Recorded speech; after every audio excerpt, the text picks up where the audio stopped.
Hi, everyone. My name is Yichi. I'm a third-year PhD student at Cornell Computer Systems Lab, and I'm advised by Professor Zhang.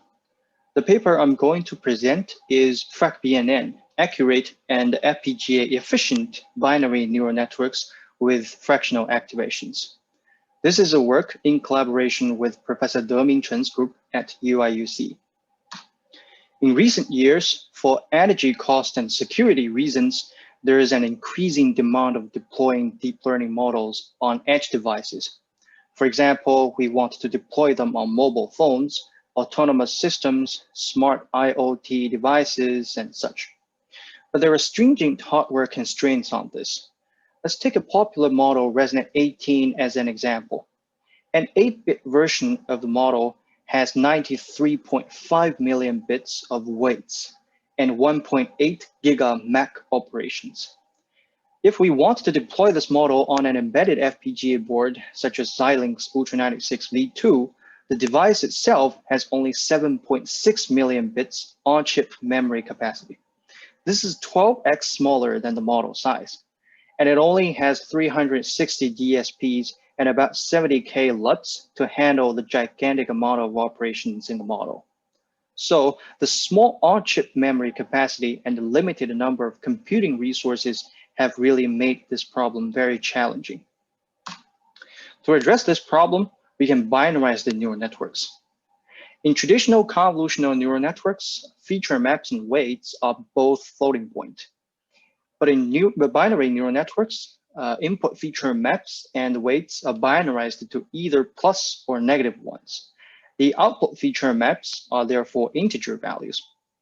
So the key differences between CNNs and BNNs are that the values are binarized. And because of this, we can compute the MAC operations in a more efficient way, which is using XNOR plus popcount operations. With these properties, the memory footprint and compute intensity of BNNs are low. This makes them very suitable for embedded FPGAs. Binary neural networks are competitive on small tasks such as MNIST and CIFAR-10. But one problem is it produces low accuracy in practice, especially on realistic datasets such as ImageNet. When the first time it is evaluated on the ImageNet dataset, the top one accuracy is only 36.1%. And from then, there's a whole line of works that is trying to improve the BNN accuracy. Here we select some of the milestones and show them in a timeline. In 2016, XNOR-Net improves the top one accuracy by about 15%. And BReAlNet in ECCV 2018 was the first BNN that employs shortcut connections in each conv layer. This pushes the top one accuracy to 56.4%. There's also Ensemble BNN that increases the accuracy, but is at a huge cost of model size.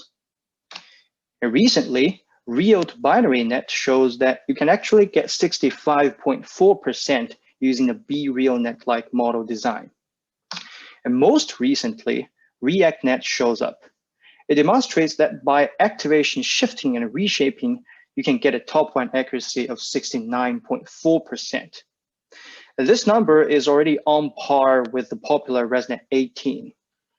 However, there's still a gap between this BNN and compact floating point models such as MobileNet V2 that has 72% top one accuracy. In this work, we propose FracBNN, which is designed on top of ReActNet. We show that with fractional activations, we can improve the BNN accuracy to 71.8%. And this accuracy is much higher than ResNet 18 and some recent low-bit networks such as DRAC-DeltaNet. For the first time, we're able to achieve MobileNet V2 level accuracy with competitive model size. Another remarkable problem with the current BNNs is the resource inefficiency of the input layer. Existing BNN models require floating point or fixed point convolutions in the input layer. So we have to design a high precision input compute engine for the input layer alone. All the other binary layers share another binary compute engine. And these two engines are both instantiated on the resource-limited embedded FPGA. The bad thing is the high-precision compute engine costs 80% of the DSPs and 32% of the LUTs, but it cannot be reused by all the other binary layers. The huge resources taken by this high-precision input layer cannot be used to accelerate the main part of the network. This is a huge waste. So to make the resource utilization more efficient, we need to binarize the input layer. In this work, we propose FracBNN using algorithm hardware co-design. There are three main contributions compared to a conventional BNN. One, we managed to binarize the input layer with minimal accuracy degradation. We address this resource inefficiency problem by using a novel thermometer encoding. Two, we use fractional activations to further improve the model accuracy. Essentially, we're computing a sparse binary convolution to update the binary convolution results in the base path.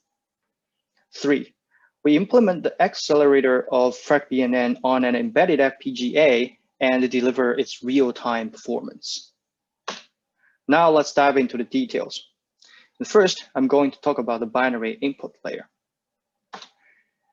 Directly binarizing the input layer incurs a large accuracy loss, and that's why prior works employ a high precision input layer. To figure out the reason, we take the regular RGB images and compute the convolutions using floating point weights and binary weights respectively. We want to see how closely these convolutions are related before and after binarization. It turns out that the Pearson correlation coefficient is only 0.34, indicating a weak correlation. The dots in the figure are supposed to be close to the diagonal line, but now they spread away. It means that if we only have 3 channels in the inputs, the binary convolutions will no longer be related to their floating point counterparts anymore. And that's why we're getting a low accuracy after binarization. So we need more channels in order to binarize the input layer. One natural method of enriching the channels and meanwhile having binary inputs is using a fixed point representation. In this way, we have 8x more channels. In prior works, it is called DBID, direct binary input data. However, experiments show that this will lead to an 8.3% accuracy degradation on the ReActNet BNN on the CFAR10 dataset. There's also prior work that first expands the number of channels and then again use the fixed point representation as the inputs. And turns out that even if the number of channels is increased to 256, there's also a 3.5% accuracy degradation, which is non-trivial. This tells us that simply using fixed point representations does not work. But why is that? We find that in a fixed point representation, each bit is associated with a certain weight. For example, the most significant bit 0 has a weight of 2 to the power of 7. The least significant bit here has a weight of 2 to the power of 0, so on and so forth. However, when we take this binary string as the input to the neural networks, the associated weight information is lost. The method is hoping that neural networks can automatically learn these weights back, but it is actually a very challenging task. To address this fundamental problem, we propose to encode the pixels using thermometer encoding. In a thermometer vector, there are only zeros or ones. The number ones is equal to the pixel value. For example, here we have the pixel value 109, then there are only 109 ones in the vector, and all the remaining bits are 0. The method gets its name because the encoded vector is just similar as a thermometer. Good thing about it is that now each bit in the encoded vector has a uniform associated weight. We again compute the convolutions in the first layer using both floating point weights and the binarized weights. But this time we use thermometer encoded inputs. We want to check the correlation of the convolutions again. And from the figure, we can see that the dots are pretty close to the diagonal line. output features computed with binary weights are highly correlated to the ones computed with floating point weights. The Pearson correlation coefficient is now 0.88, indicating a high correlation. And surprisingly, this time we do not observe any accuracy degradation after binarizing the input layer.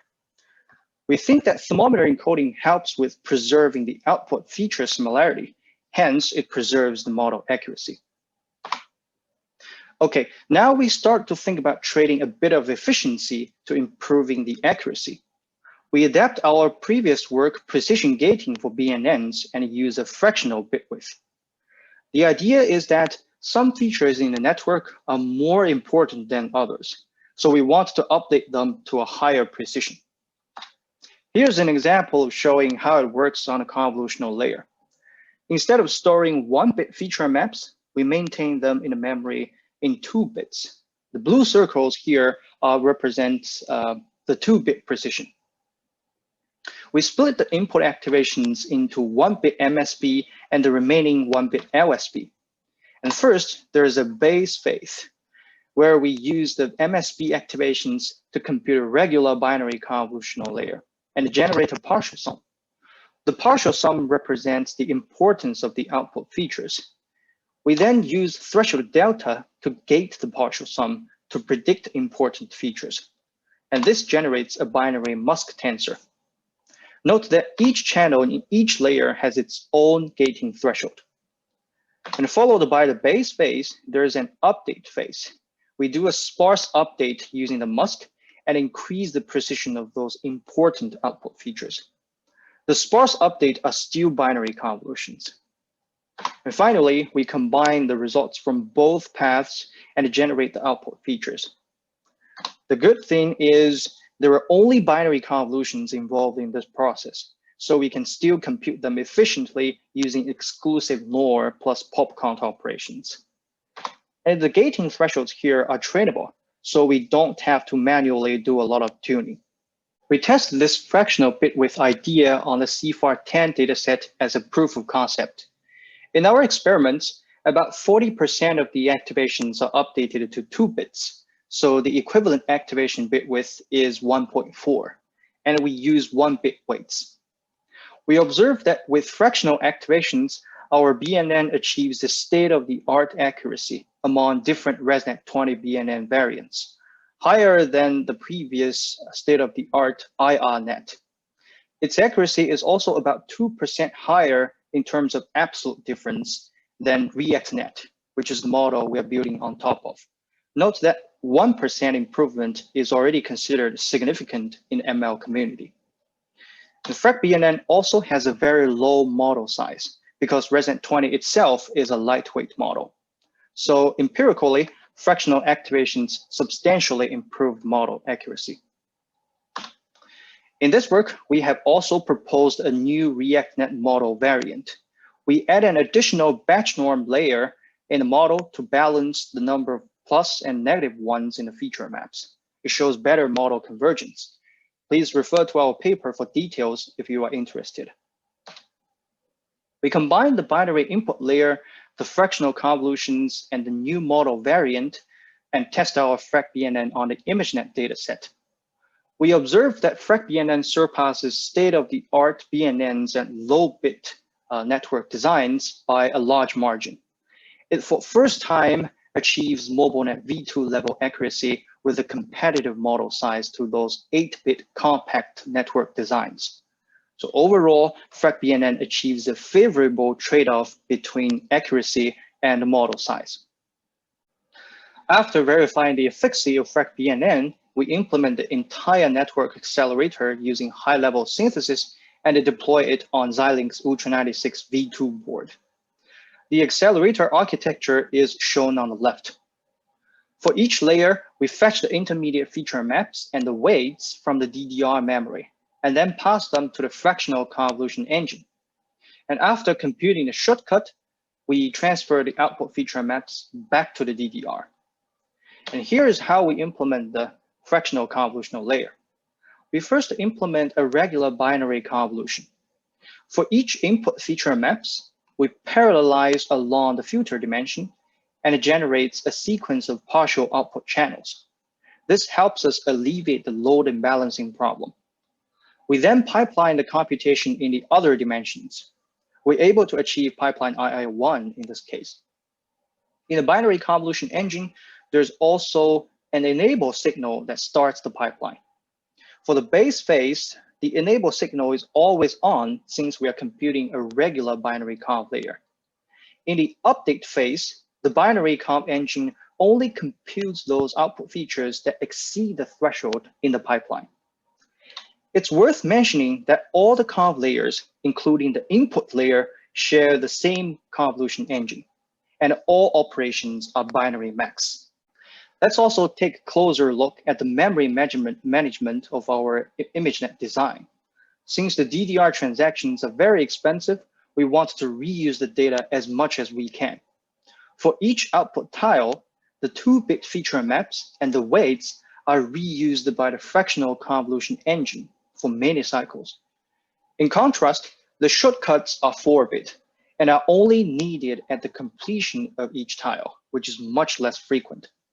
So to reduce the DDR transactions, we store the entire 2-bit intermediate feature maps and 1 tile of weights in the on-chip VRAM. In the meantime, we transfer the 4-bit shortcut connections back to the DDR and only load them when necessary. In this way, the most frequently accessed data are maintained on-chip, and the less frequently used data are stored off-chip, where the capacity is larger, though transactions are more expensive. Since in the ImageNet design, we have to store the shortcut connections off-chip and transfer them back and forth within each layer, we want to minimize the communication overhead brought by these memory transactions. To achieve this goal, we use burst data transfer. We pack 512 bits together and transfer them at one time. In this way, we fully utilize the bandwidth of this device.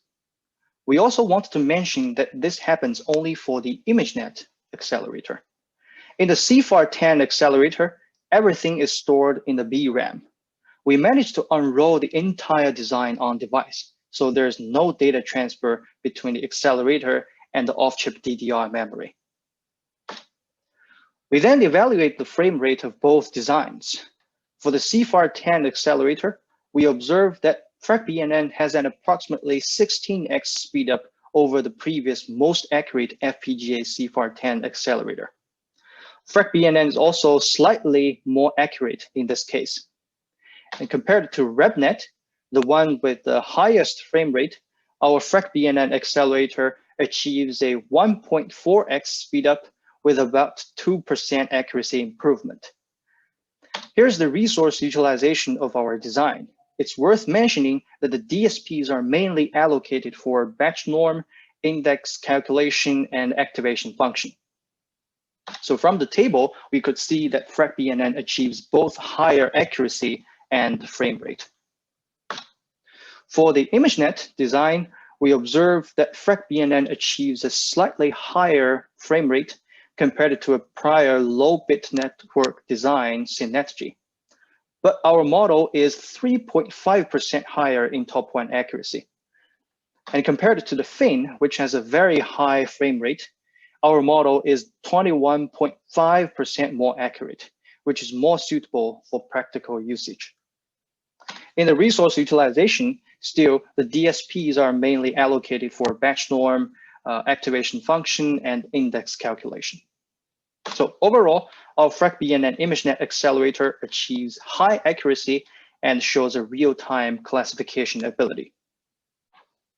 The takeaway points from this presentation are: 1, we follow an algorithm hardware co-design approach. The FracBNN model is designed to be hardware aware and FPGA efficient. 2, for the first time as a binary neural network, FracBNN achieves MobileNet V2 level accuracy. We find that thermometer encoding can help us binarize the input layer. And on the accuracy side, fractional activations can substantially increase the BNN accuracy. So both of these techniques are FPGA efficient. 3, FracBNN Accelerator demonstrates a real-time image classification ability on embedded FPGA. And finally, our FracBNN is open sourced on GitHub. Feel free to check it out. Thanks for listening.